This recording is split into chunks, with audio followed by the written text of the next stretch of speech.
Here is our problem for today. We are given the set of premises, not open close parentheses R or S, not P implies S, and P implies Q, which will lead to the conclusion Q.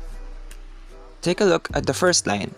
There, we can see that the De Morgan's law can be applicable to it.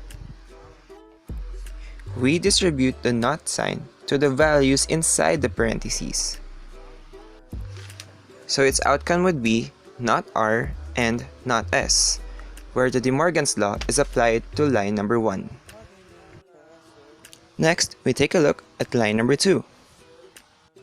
Here, we can see that the conditional statement number 1 is applicable to it. So now, its outcome would be not P or S, where conditional statement number 1 is applied to line number 2. The next line we're gonna look at is line number 3. Again, going back to our conditional statements, we can say that the conditional statement number 1 can also be applied to line number 3.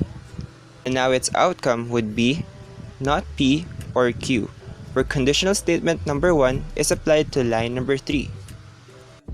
Let's shift our focus to line number 5. If you'll notice, there are two not signs on the left of P. In order to cancel those out, we need to use double negation on it. So the outcome would be P or S, where double negation is applied to rule number 5. For this next step, we need to use lines 6 and 7. We can see that the rule of inference resolution can be applied to both of them, since the P of line 7 cancels out not P of line 6, and vice versa. Their outcome would be S or Q, where the rule of inference resolution is applied to lines 6 and 7. Now let's go way back over line number 4.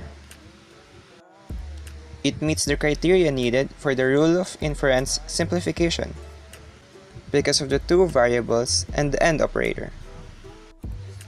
Since we can notice that not R is no longer needed, the outcome would be not S, where the rule of inference simplification is applied to line number 4. Lastly, we'll take a look at lines 8 and 9. If you'll notice, the rule of inference disjunctive syllogism can be applied to them, since not S cancels out S. So now the final outcome would be Q, where the rule of inference disjunctive syllogism is applied to lines 8 and 9.